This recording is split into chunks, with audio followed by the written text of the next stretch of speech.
All right, I think really we can't do anything else until we get this trunk lid off of the car.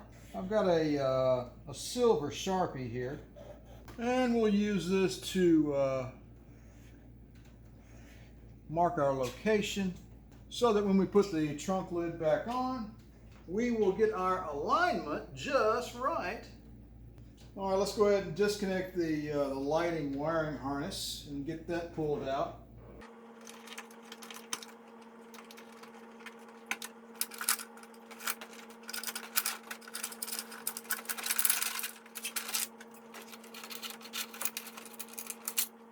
All right, good old standard 10 millimeter.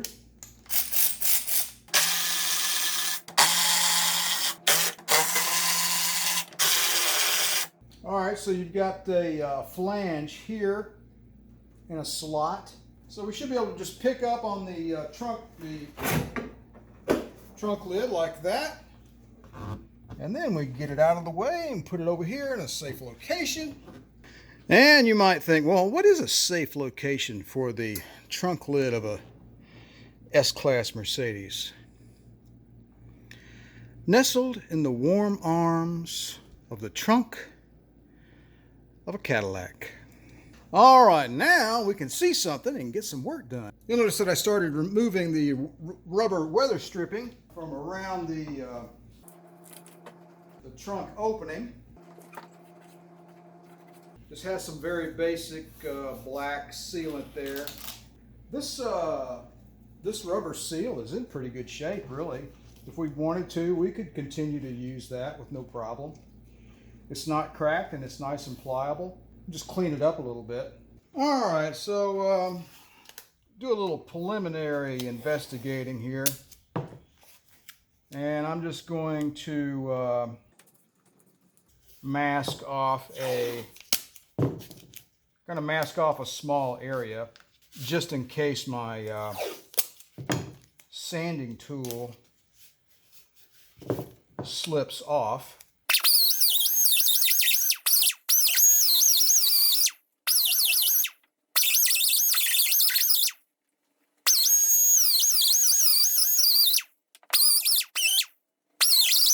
All right, so just we're just poking around here just to see what we're dealing with. I want to give you a little glimpse. If you can't tell, if you can't see, this is a gold color here. That tells me this was brazed. I could be wrong, but it looks like this panel was laid in place and adhesive on the bottom and was brazed on the ends. I don't know the full extent of how it was adhered to the car, but for right now, that's what it looks like. All right, so much for our initial investigation. Right now, we need to go ahead and tape off the rest of the back window area so we don't get any grinding dust or any kind of dirt inside the car.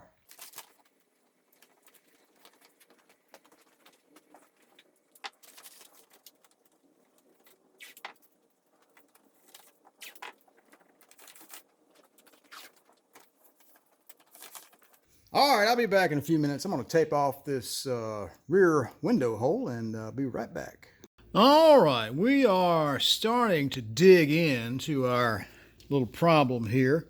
Now, I've got the heat gun out and just put it on low and gently heated up this area and just sort of worked at it with the screwdriver. Nothing scientific here, folks. And I just eased this body filling paste, whatever it is. Caulk, I guess. I don't know. If I tap that screwdriver underneath there, the end of this panel will raise up some against the adhesive there. So, and I started digging down into this area as well. What I'm trying to do is gradually work my way in and try to get this panel to release from the adhesive. Assuming, of course, that adhesive is all that's holding it down. Just trying to get this panel off with as little damage as possible. So that is my immediate plan. It's kind of long, boring, and tedious. I want to see if I can't make some progress, and we'll be back here in just a little bit. All right, pays to be patient and use all the little tools that you can find laying around your shop. So I believe we've made a little progress there. We've got that, at least that corner of this panel lifted up from the car there. That's promising, actually. Yeah, it looks like a spot weld. It looks like a spot weld right there. It might have been a rusted hole. I believe we've made progress. So that's a good sign. I know that there's some body men out there that are kind of cringing at my use of a screwdriver, but you know what? By golly, it's the universal tool. Okay, well, I'm just going to carry on, and I'm being very gentle with this. I really do not want to damage this panel. If push comes to shove, I'll go find one on a junk car somewhere, but I'd really rather pull this off of here, so if I can, without damaging it. All right, I think we're going to wrap it up here. We're going to call this a midweek or maybe late week update. I still need to remove the interior, the carpet from the trunk, and I'll probably tape off this area as well. I think what we're dealing with here is some brazing in this corner. A little heat or maybe a little bit of sanding might get this bottom corner to release. The top of this corner has already released, but this one is holding firmly. Also, you'll see this seam below here. I am assuming that this is the seam between this piece of metal and the bottom framework, and that there is some adhesive along here. So the weekend plan will be to, I think, go ahead and sand this brazing down, get this bottom corner to release, and see if we can't work our way down this way and get all this adhesive to let up. And then we'll work our way to the other corner, and we'll basically do the same thing. Do a little sanding, do a little heat gun action, and remove the brazing from this area as well. And hopefully I won't have to push these things down. I really don't want to remove those springs. That would be a real hassle. If I can do all this work and just leave that in place, I'd rather do that.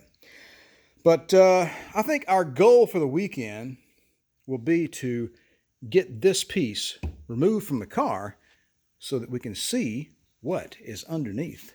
All right, folks, that's all for the midweek update on our 300 SD rear window channel rust repair. So you guys take it easy. Remember to like and subscribe, and we'll talk to you very, very soon.